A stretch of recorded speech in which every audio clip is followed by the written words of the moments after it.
Thank you for downloading this podcast. My name is Richard Rucroft. You're listening to Gnostic Lectures, hosted at rickyradio.com. We are going to have conversations about Gnosis in this episode, and I have Jim G. Ross today. How are you, Jim? Fine, thank you, Rick. It's a pleasure to be here. Actually, it's an honor. If we have the opportunity of connecting with the world, it is an honorable situation, really. I'm very grateful. Yes, I think we're just going to have a casual conversation here about Gnosis in general. One of the things I want to start off with is the Statue of Liberty. We were just a few moments ago having some discussions about what we thought the symbolism represented, and I said it was a negative symbol, similar to the logo of Columbia Pictures, where the flame is outside of the body. Now, if you look at holy pictures of Jesus, the Mother Mary, and various other religions, it doesn't even have to be Christianity, you see the paintings of the saints have the light coming from the inside of the head radiating outward, and that's the halo. But you're telling me that the symbolism of the Statue of Liberty is not a negative symbol, but a positive symbol. Yes, well, essentially, according to some esoteric teachings, coming from the past, there are many ancient cultures that mention that, and also, through esoteric studies, through Gnostic esoteric studies, we learn there are many immortal superior beings living among us. We can call them archangels, they are higher than angels, because there are normally an angel or a living Buddha is a reincarnated master that lives among us, like the Dalai Lama, for example, a person with 12 senses instead of 5 senses. But there are higher superior beings that live on earth, and if we remember two names, Cagliostro, the Count Cagliostro, that participated in the French Revolution, he even cooperated with the French Revolution, and the other was Saint Germain, the Count Saint Germain. Both are immortal superior beings living among us, helping us, connected with the ray of politics and economics. Well, they say that Count Saint Germain, he'd been living as a billionaire here and there. He dies, he comes back, but in reality he never dies. He pretends to die, he disappears, comes back with a new identity. This is according, to many stories, esoteric stories about these superior beings. So they say that in one of these personality that he adopted in Europe, especially in France, he donated to the government of France this statue. And then the government of France had to donate it to the American government, to the city of New York. So, as a symbol donated by an illuminated superior individual, I don't see any mistake, Essentially, understanding that the purpose of life is awakening consciousness. It's like teaching us through a symbol. And to me, it represents Mother Nature, the feminine aspect of the divinity.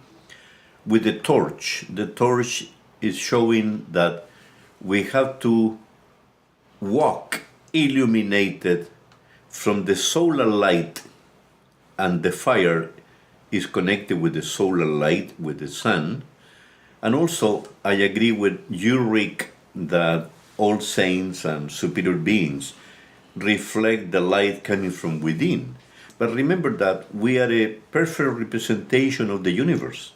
So we are a mini universe, a mini galaxy, living within our own galaxy. So angels illuminate themselves, but also the galaxy is a gigantic living organism. Remember that, there are many planets like ours, which is not illuminated. We are a very, very, I would say, low level of cosmic consciousness here. But in the case of the Statue of Liberty, she not only has the flame from without, the flame in her hand, in this case it's the right hand, I believe, she also has rays radiating out from the top of her head as well, right? That's correct. So essentially, the aura is reflected also as a symbol coming from within, It's the same symbol of the monarchies. The monarchy, the kings and queens, they had a crown. They still have a crown. The crown represents the aura. The only problem is our modern kings and queens, many of them are far away from being, Yes. illuminated people, Maybe they used to be, because nobody reaches those levels of importance within human society unless there is a reason for that. So those who were born within, a dynasty or a monarchy, connected with families, Well, according to your lecture on evolution and involution, basically if you're born into this lifetime as a king or a queen of a very large monarchy, that's not an accident. I mean, you had a history before, in other lifetimes before that, right? That's correct. So essentially, they are reincarnated angels that most of them fall. So they become fallen angels. So many of them, after they fall, they continue struggling to go up again. But many others forget the purpose of their lives, that they were born to fulfill a purpose or a mission, and they don't do it. They become perverse. They become the opposite. They become evil individual, It happens a lot. So what happens when we look on TV, World Vision or something like that, and we see some very, very poor children living with bugs and in dirt and squalor with no food and no housing, and we feel really sorry for them. Again, thinking of the law of karma, in order for these children, these human beings, to be born into that poverty, this is not an accident either, is it? Yeah, essentially, we have to understand cosmic law. Law or the scale has two aspects. One is the severity of law, and the law has to be respected. It's for everyone. Nobody's above the law. So people have to pay for their mistakes. And the other aspect is compassion. The Dalai Lama is connected with the cosmic law of justice. And he's from the connection, from the ray of compassion. So this is something that we have to also understand. Those children that were born to die within the next few weeks or out of starvation, or a few months. Yeah. Well, it's a karma, it's a heavy karma. We should never say, it's their karma, it's not my business, I don't care. Then we are increasing our own karma. We are making a big mistake because we don't practice compassion, which is love manifested. We should do something for them, you see? And this is why it's a lesson, it's a cosmic divine lesson. Those children will die and they will continue alive on the other side, and their pain will be gone because they paid already their karma, and they will come back later. Yeah. In a different manner. Yeah. So if we give to the charity and we give out of the goodness of our heart, I mean, that is positive. We're creating dharma for ourselves. But even if the organization takes that money and misuses it somehow, that's really not our concern, is it? It is. I'm sorry to say it, but it is. It is our concern. How can we control where the money goes, though? That's the thing. Then we have to create our own, our own group of people who will do good things for those who are suffering. That's a pretty tall order, though. Yeah. It is. Or find the right groups, because the problem is there is corruption everywhere. And for example, in Canada, it's already proven many corporations, non-profit corporations that are supposed to donate money, they pay high commissions to people who bring the money. And also, corporations use those, donations to avoid paying taxes, And the situation is at the very end, let's say they collect $100 million and only 10 million go to charity and 90 million go for the pockets of those who are collecting the money. this is not right, this is abusing. So those people who are doing that, they are also creating a horrible karma for themselves. They will have to suffer, in a new life or after they die. This is a very serious Yes. matter. It's a problem that we may not be able to solve ourselves. One person can't solve that problem, but as you say, a group might be able to. Yeah, that's correct. For example, I would donate money to the Dalai Lama because I trust the Dalai Lama. I believe that he's a very much awakened individual. He knows exactly who is who. This man has superior senses, totally awakened. He knows when his affiliates, are spending the money in something else or taking the money for themselves. So I would go with people like him. I remember when you and I first started talking about the Dalai Lama, I was of the opinion that this man is nothing. And you're of the opinion that he's a very, very high master. Can you elaborate on that? Yeah, it's essentially, people practice different religions, and when people are Christians or Catholic, they don't like to applaud, to consider a person from a different religion, even if he's in a very high position. He's some kind of the Pope of the Buddhist people on Yes. earth. Yeah. Well, the situation is in Gnosticism, within Gnostic anthropology or Gnosis, we study the life of real masters, and we have ways to discover who is who. So the founder of our school, I never met him personally, but I met his wife, and his wife was a lady with superior senses, completely awakened. She could read my mind. I met her many, many times. That's the Mistress Little Antes. Mr. Little Antes, Yeah. the wife and also one of the leaders of Gnosticism worldwide until a few years ago. So Samael Onveor, her husband, the founder of Gnostic anthropology or the School of Gnostic Anthropology worldwide, he was a man with superior senses also, we would say, an archangel reincarnated on earth. And Little Antes is an angel reincarnated. Well, the Dalai Lama is another angel reincarnated with superior senses, completely awakened. And, these people have the power to meet in their own dreams. We can call it the astral Yes. universe. So Samael Onveor and the living Buddha, the Dalai Lama, met in the astral. They had a conversation. The Dalai Lama had the presence of another master with him, and Samael Onveor invited him to pay him a visit physically. And they met in Latin America, and then Samael Onveor waited for the Dalai Lama to come, and suddenly the Dalai Lama knocked at his door and appeared physically, talking to him after they met in the astral. The world of our dreams, what we call our dreams, astral experience, the fifth dimension, actually, the molecular universe. So they met and they had a conversation. So then Samael Onveor realized that the Dalai Lama is a true master, is a true angel reincarnated, helping us openly. There are many others doing it in a quiet manner without, presenting publicly before our eyes, because their work is a silent work. Many of the disciples of the Dalai Lama, people who walk with him, they are also superior beings, but they look like common individuals, like nobodies. How can you tell whether someone's an enlightened human being or not just by looking at them? It's not possible, right? Well, unless you're another enlightened human being, right? Yeah, essentially, in Gnosis, in our School of Gnostic Anthropology, we teach our students to awaken our superior senses.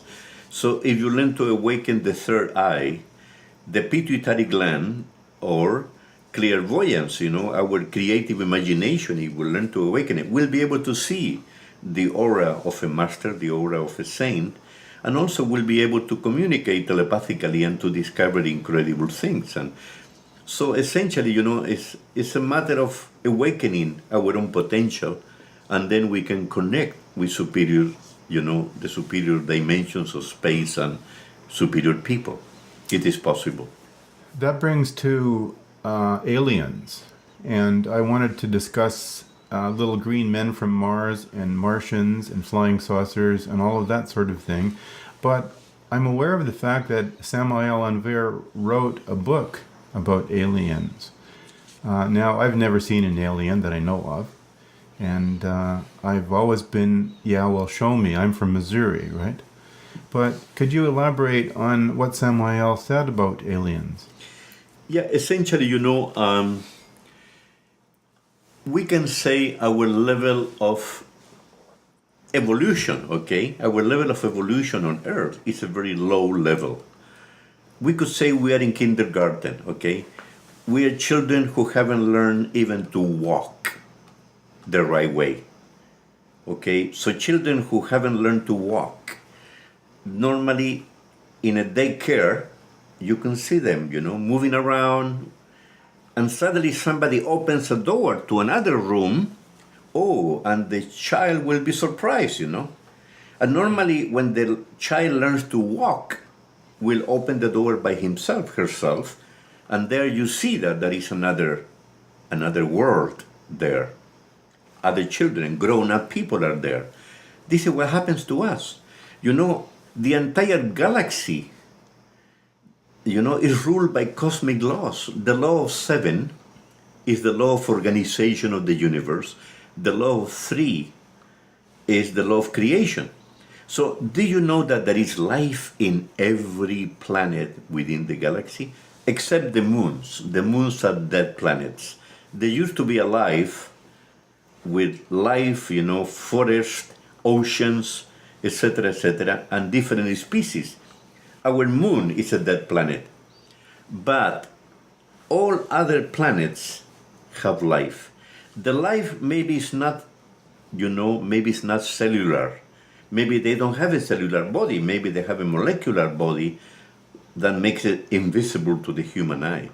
Or maybe an atomic body that makes us also transparent and, we cannot see them. Angels actually live in a parallel universe, but also some of them live physically here. Now, UFO people who come to visit us, they are the ones who learn to walk. They are not children the way we are. They are learning to walk so they can open doors into different rooms of the galaxy. And these children who are grown up compared with us, they come to visit us. And the situation is, according to cosmic laws, no one, remember my words, no one can visit another planet unless it's an angel, unless has eliminated the ego first, the me. So these people have a soul, they have a consciousness, they are loving, superior individual, they are living Buddhas. So they are masters of the White Lodge. So when they come to visit us, they are coming to help us because we are in a big trouble. You see, right now, our neighbors, Mars and Venus, there is life there. Of course there is life. The problem... Yes? How come we send probes out to our near planets, okay, and we don't see any signs of life, at least not officially that we see? Is NASA hiding things from us, or are they NASA certainly wouldn't lie to us, would they? No, essentially, there are two different versions, and I like them both. Both are possible also. One of them is that NASA really doesn't have the technology yet to find out if real life has existence, and the other answer is that really NASA is covering up information because they feel we are not ready. They don't want to scare us because they are also scared. But according to Samael Aun-Weor, there is life in Mars. And they are not monsters. They are not these green little guys, with aerials sticking up out of their heads. Yeah, so basically, they've been visiting us for thousands and thousands of years, and they have spaceships already, and they are beautiful people, and they are very tall, I would say 6 feet plus, and they look very European. And they're not all the same, though, are they? Apparently, there are two ethnic groups there. Some of them are very European, like German, Swedish people, and the others apparently are like Spanish, people, or even Middle Eastern a little bit. They are also very athletic and with superior senses, more awakened than we are. And those who are visiting us, they are all superior beings, they are angels. And they are moved by compassion. They are not coming to invade us. On the contrary. Such creatures would never ever hurt us because they don't have that inside of them, right? Whereas if you look at what happens in movies and TV programs, from the time I was a child, I remember at that time, almost no one in the world believed in aliens. And as I grew up now, everyone in the world believes in aliens. And this is largely because of movies, because of TV shows, because of these are the things that influence public opinions and thought patterns within society. And now everybody believes in aliens, except nobody can, bring one in front of the camera and say, here one is, right? Yeah, the situation is, as I said, we're still children that have to learn to walk before we can move. The problem is, listen to this carefully, we are not allowed to visit other planets by superior beings because we haven't eliminated wars first. The day we learn to annihilate the psychology of war and wars forever, then we'll be able to be invited by superior beings, and even they will provide us with the spaceships to travel within the galaxy. Can I change the subject for a minute? Yeah, I would love to say something before we change it, if you don't mind. Samael Weir says something very interesting, At the beginning, when NASA was trying to find out, now they say there is water, and somewhere in Mars, so then life should be there. Some kind of life, they are not sure. This is what they say publicly. Samael Weir says, these superior beings that live in Mars, they have the knowledge, the technology to deviate our instruments. So instead of taking pictures of Mars at the beginning, we took pictures of the other side of our own moon. And the moon is a dead planet. So we were convinced that we were taking pictures of Mars when it was on Mars. The point now is, if we send an expedition to Mars, and we are trying to connect with people who are more intelligent than we are, and they also know that we are very much, psychologically twisted regarding war, we don't deserve to pay them a visit unless we go in peace. And of course, they have the power to destroy us if they wanted. They are not going to do it. On the contrary, they are coming to help us because we are having serious troubles.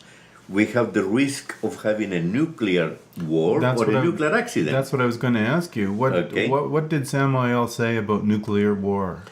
The situation is, we have many, many nuclear weapons. Even some crazy politicians from the superpowers send some nuclear weapons to space. We have many, satellites, instruments that we send to space with nuclear weapons inside. What if a crazy accident activates those nuclear weapons? They will fall everywhere within the capitals of the world. So you see, we are very much irresponsible. Not only that, we would pollute space as well, wouldn't we? Yes. So that could be, the beginning of the end of humanity, because radioactivity will kill millions and millions of people. Yeah. Did Samael say that cities would be destroyed by nuclear weapons at some point? Well, apparently, if we project the present into the future, when the nuclear weapons are still very much, everywhere. Yeah. The superpower, France was testing in the Pacific Ocean, in an island there. China has been testing nuclear weapons, Russia, the USA, and of course these people, even India, and has also nuclear weapons. So they've been tested, and also you know, as we said, they can be used anytime by crazy individually. Today, you know, there are many, many terrorist groups that would love to take the chance of stealing those or even building up nuclear weapons, you know, for their own purpose. So this is why we are in a big trouble. We have to learn to change our way of thinking. We have to eliminate that ego, the violent psychological, you know, conduct of jumping into war, developing hatred instead of learning to love each other. You were telling me one time, I think it was on, you told me about the life on Venus, I think it was, and how Samael reported that people get into cars and just use them, and then when they're finished with them, they return them. And they don't own the cars or anything, right? They just use them, and it's a different kind of society altogether, isn't it? Yeah, Samael Beor, you know, is as a superior being, as an archangel that came to Earth to help us. He visited those two planets, Mars and Venus, and the humanity of Venus is more advanced than the one on Mars. Now, these two planets are already visiting us without, you know, telling us, of course, and their purpose is not to spy on us, to destroy us, it's the opposite. They are here to help us. The point now is, you know, Samael Beor described which kind of society people from Venus, you know, have developed. They say, he says, people walk, you know, on the cities of Venus like their planet is a huge, gigantic temple. Beautiful, you know. Everybody experiences, you know, joy and happiness because they have built paradise on their own planet, the way it used to be on Earth. So, and a superior being, they have superior senses. Many people from Earth have been abducted, taken there, and they never wanted to come back because it's paradise, it's joy. He says that people there work only 2 hours a day, and normally their work is connected with helping other planets like ours, scientific studies and scientific, you know, work to help us. And after that, if you need food, you go. That is, money doesn't exist. You need food, you go to a supermarket and you pick up whatever you need. Then you need clothing, you do exactly the same. You need a vehicle, the keys of the vehicle are there, you just pick it up, you use it, and you return it. It's a perfect society, you see. And what about us? If we compare, you know, there is a universe of differences. These people are also people who have learned to walk, and maybe higher than that, higher than, you know, higher than learning to walk. You know, these people have learned to run. You know, they travel also in spaceships, and this is why we see all kind of shapes of these spaceships. They are coming from different planets and also other parts of the galaxy. Other question about that. What comes to mind right now is the story of Atlantis. And Samael, I know, talked about that. From what I remember, he was saying that Atlantis, during its peak time, they had wonderful forms of energy. They had light bulbs that did not require electricity. They had ships that could go under the sea. They had basically a very, very advanced society. And near the end of Atlantis, certain groups were able to escape. That's what I remember of it. Can you fill in the blanks? Yes.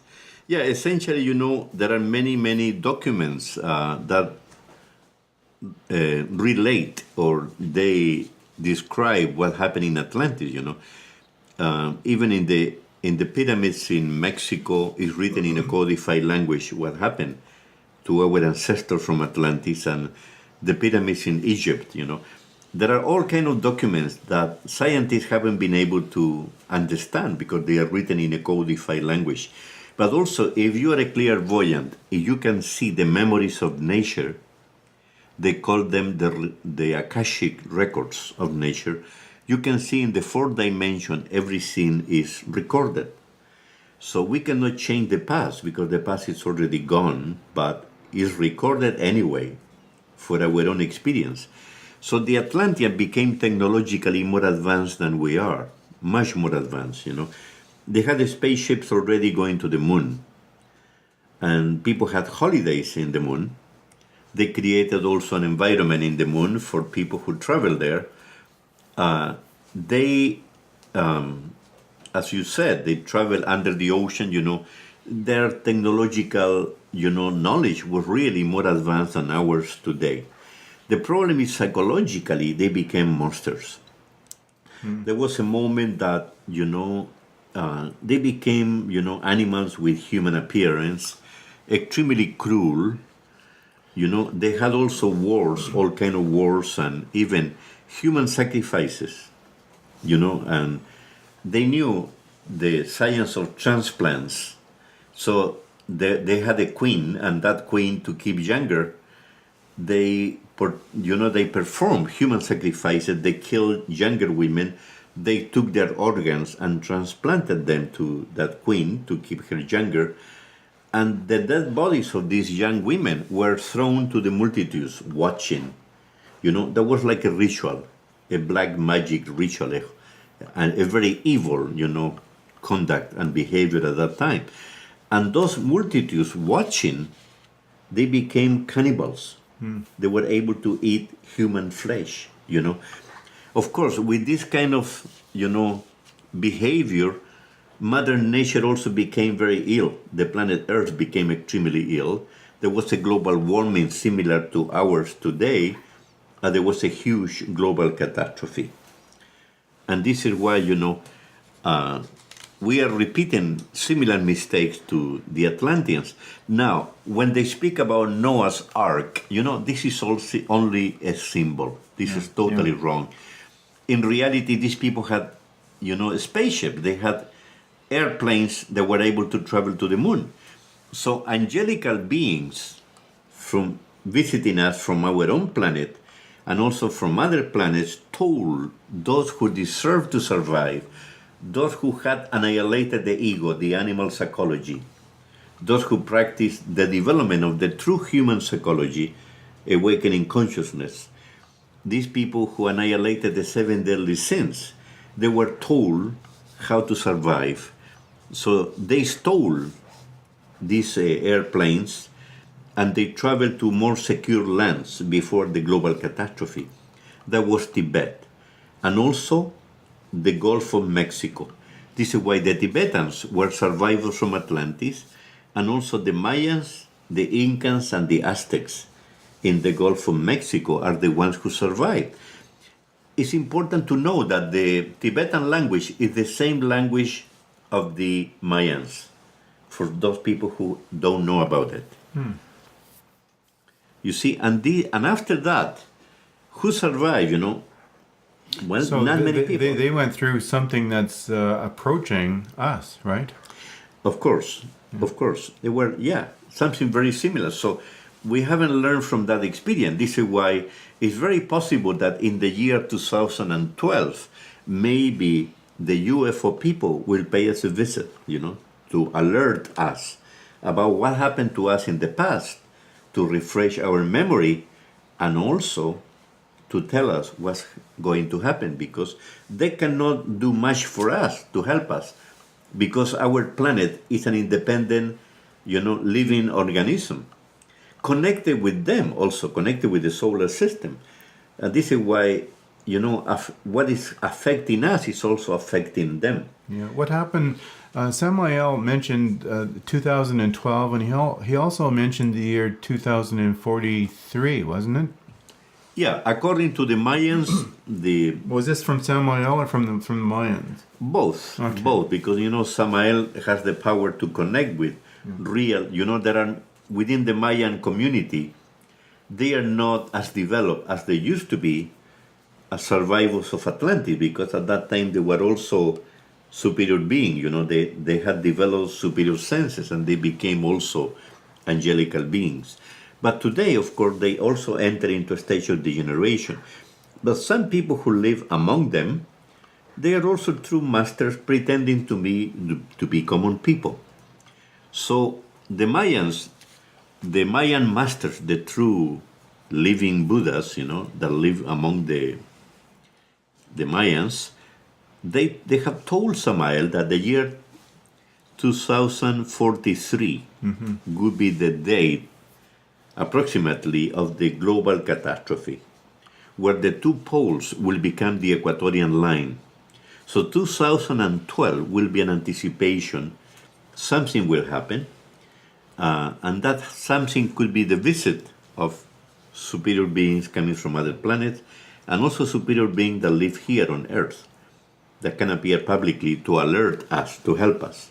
And Samael spoke of what most people out there refer to as Planet X, but Samael never called it Planet X. It was Hercolobus. And as I recall, it was 16 times the size of Saturn, right?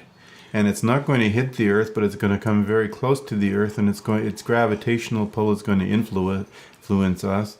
And according to the law, it will cause great devastation or almost no devastation, depending on what we deserve, right? Yeah, essentially, it's a planet from another solar system, bigger than Jupiter. Jupiter is Jupiter is our biggest planet in our solar system. So this planet is bigger than Jupiter, and in its orbit that happens every 25,000 years, that planet, will touch magnetically our planet Earth. It won't be a physical collision, will be a magnetic collision. So this planet is already absorbing, sucking our liquid fire of the interior of the Earth. This is why volcanic eruptions are coming more frequently than before. Earthquakes, tsunamis, and all kind of global catastrophe that are affecting us already. So this planet is called Hercolobus, according to Gnostic anthropology, according to Samael Aumber, and it's not, a meteor, or an asteroid coming to hit the planet Earth. It's something worse than that. It's a gigantic planet that in its orbit is touching magnetically our planet Earth. But it's also, I don't want to be negative, or to scare people, but it is a cosmic executioner that is coming to execute a sentence against our own negative behavior. If either we change or we are going to be wiped out on the face of the earth. And our future isn't written in stone, so to speak. Like our future, we could change our future if we wanted to, right? It's not necessarily predetermined. That's correct. We cannot change the past. It's already gone. But if we change today, we can change the future. Because the future is a projection of the present, and because we don't change, people applaud themselves too much when we don't deserve to be applauded. People are having fun, This is what happened in Atlantis. People were partying, having orgies, enjoying life, getting drunk, committing all kind of atrocities. And suddenly Mother Nature destroyed them. And it was too late because they were crying, yelling with horror before the global catastrophe, asking their masters at that time to help them. But it was too late. So are we expecting to make the same mistake over and over again and do nothing to change? You see, this is the point. So Gnostic anthropology is teaching us what all prophets and also Jesus Christ came to teach us. We have to annihilate the animal psychology, which is what? The 7 deadly sins, which is what? Lust, anger, arrogance. What else? Greed. Vanity. We have to eliminate greed. Vanity, The envy. You see, gluttony and laziness. If we eliminate those 7 deadly sins, which are the cause, these are the cause of the illness of our entire human race, that haven't learned to love, but we have learned to hate very well. We are good disciples of the ego, the animal psychology, and instead of learning to become true humans, eliminating wars will help us a lot to advance into a different behavior. So Mother Nature designed our planet Earth to create paradise on it, a perfect equilibrium, because the entire universe is suspended within space. If we break the balance, we break the equilibrium, of course, there is a catastrophe. So the mentality of war goes something like this. One country says, oh, those people over in the other country, they're going to invade us. They're going to take over us. So we've got to have an army. The other country says the same thing. Those evil people over on the other side, they're going to invade us if we don't invade them. And this is the psychology of war, because it's suspicion, it's not trusting, all of the emotions surrounding fear. But when countries are ruled by people who have fear, who have distrust, who have all of these emotions, they can never come to a point of total trust with their neighbors, right?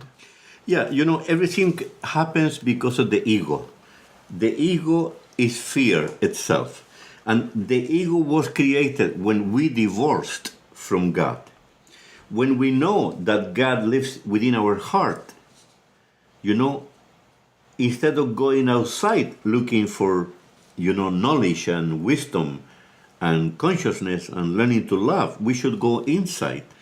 So what happened? When we disconnected from the divinity, fear entered into our lives because we felt we had no power.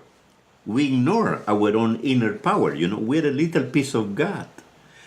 So the situation is when we walk away, because of the law of free will, the divinity allowed us to walk away because it's not a dictatorship. So we created then fear. Even, religions are teaching the wrong way when they say you have to fear God. Oh yeah, that's wrong. Totally. Why would you want to fear God? Because they are also twisted, They also walk away from God. And this is the problem, This is why we say true religions are poorly, taught Yes. by the institutions on church. So, we have to bring back the true principles being given to humanity by the divinity. So people have fear of life, have fear of death. The most serious problem in a war today is the manipulation of war. People have factories of weapons, billions of dollars invested in weapons. Well, how can you sell your product, if there is no war? Then you have to create a war. Yeah. So what do? They send their secret agents to one country to create alarm. They send it to the other country to create also alarm. Oh, these people are going to attack you anytime. And they sell weapons to both sides. They make them fight. And after they fight, and they justify themselves, saying... There are some people that do that too. They have their friends and they create conflict between their friends and they watch them fight, and it's great entertainment. Of course. That's the business of war. And taxpayers' money ends into the pockets of criminal minds, I used to know a friend of mine would always tell me when he walks down the street at night, he said, I'm always careful of the people walking on the other side because they might have a knife and they might attack me. And I'm thinking, well, holy heck, I've walked down Midtown Manhattan. I've never had those thoughts at all. Nobody's ever attacked me. It's what happens, in my opinion, is this person projected that outward and created anybody that came along the street that had even the slightest ego to interact with that would be there for him to cause a fight, right? Yes, yes, that's correct. This is why, the main purpose of all religions, religion is coming from Latin religare, that means reconnect. It's teaching us to come back to God. We walk away from the divinity that lives within ourselves, in our heart. We are a temple of the divinity, but we ignore that temple 24 hours a day. But we are also a laboratory.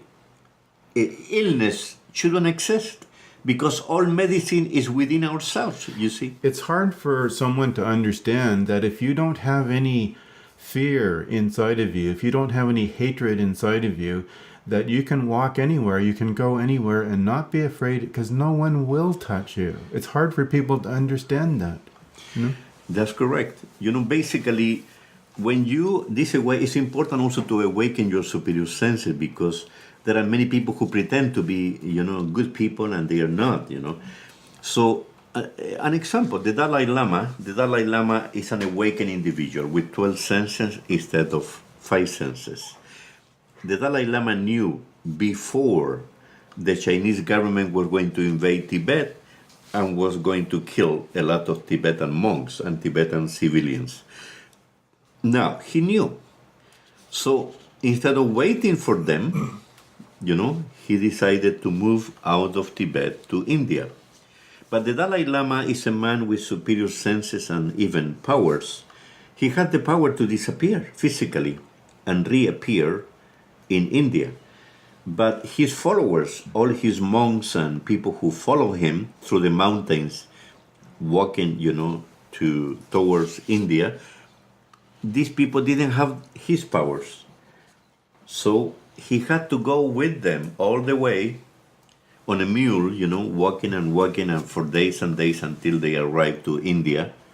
But the situation is, we have no fear. How do we eliminate fear? Fear is the perception of the unknown. If we transform the unknown into known, there's no more fear or less fear.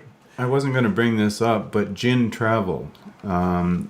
Samael talks about this, and I understand, although I couldn't possibly even understand how this is done myself, but there are beings in existence that know how to actually dematerialize their physical body and reappear somewhere else. Is that correct? Yeah, it is absolutely correct.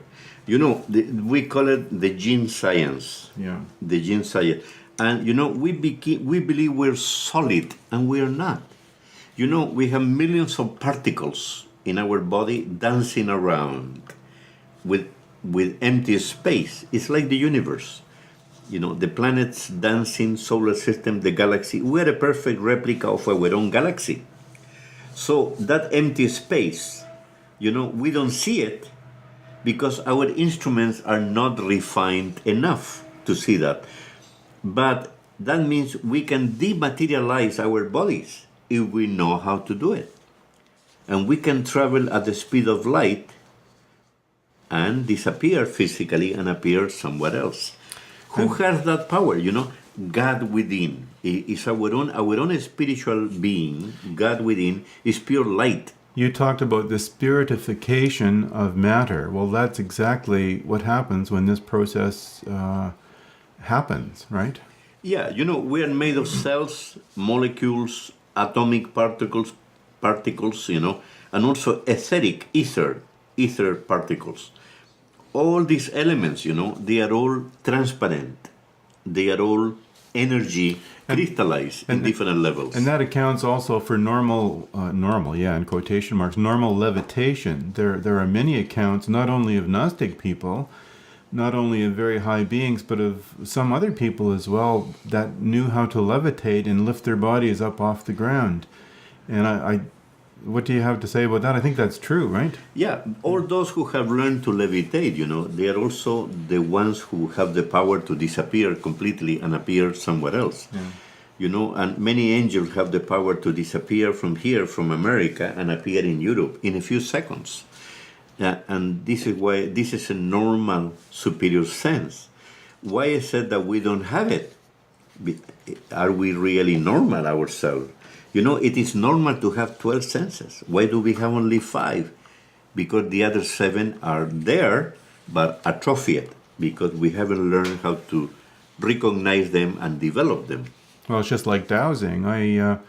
As you know, I'm a dowser, and I can't understand why people don't get it, that dowsing is a natural and normal part of human beings. All you have to do is figure out how it works. That's correct. That's correct. You see, this is the point. As I said, we are in kindergarten. We haven't learned even not to walk yet. You see? So the time has come to stop being like that, to realize that we have an amazing potential given to us by Mother Nature and the divinity, and we shouldn't continue, living like children who don't know how to walk. The time has come. This is why what's going to happen, and it's happening already, is shaking the world, what happened in Chile, the earthquake 8.8, the earthquake in Haiti, the earthquake in Indonesia recently, and also the experience of the miners, the 33 miners in Chile, Number 33 is a Kabbalistic number. All numbers are Kabbalistic.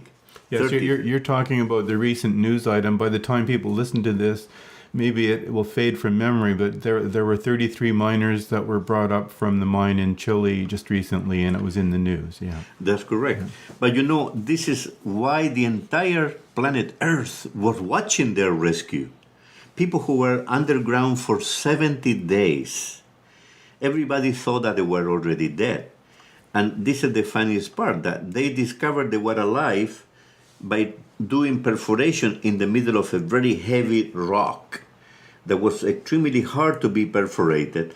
So the government of Chile communicated with the rest of the world, where technologies were more advanced, and they were able to rescue these people. So the 33, the entire universe is based on numbers. Well, 33 vertebrae, 33 teeth, isn't there? Is there 33 teeth? Yeah. Yeah, so essentially, 33 is an addition of 3 and 3. So the law of creation, according to Gnostic anthropology and according to even Chinese medicine, we have 3 brains. So we are a trilogy, the law of creation, the Father, the Son, the Holy Spirit. So a man and a woman together should work to ascend their energies from the other 2 brains into the upper brain, which is our head. You see, through the spine, through the 33 vertebrae. And this brings us back where we started from, which is the Statue of Liberty and the idea of the light coming from the head, right? Yeah, that's correct. But in reality, the light is everywhere within, the light, because the electricity, when we die, a body becomes cold. There is no more fire within, there is no more electricity, which is the same Holy Spirit according to Christianity, with different names in different religions. You see, and this is important to be comprehended. And so, the time has come to reconnect with the divinity, because we are disconnected. Yes. And Gnostic anthropology applauds all religions. We say all religions are precious pearls within the necklace of divinity. But the problem is we have to restudy our own religions because they've been understood poorly. The Gnostic Gospel found in Egypt 1945 and before, other Gnostic Gospels that were found in the Dead Sea, called the Dead Sea Scrolls, they are connected with all ancient religions and the connection with Christianity and Judaism. So a lot of people mistake that to mean only the Christian religion only. Yeah, which is incomplete. It's an incomplete perception, Gnosticism is connected with all religion because all religions teach exactly the same principles. There is no difference. The difference has been created by the institutions. My religion is better than yours, which is wrong. It's a wrong conception of their own religion.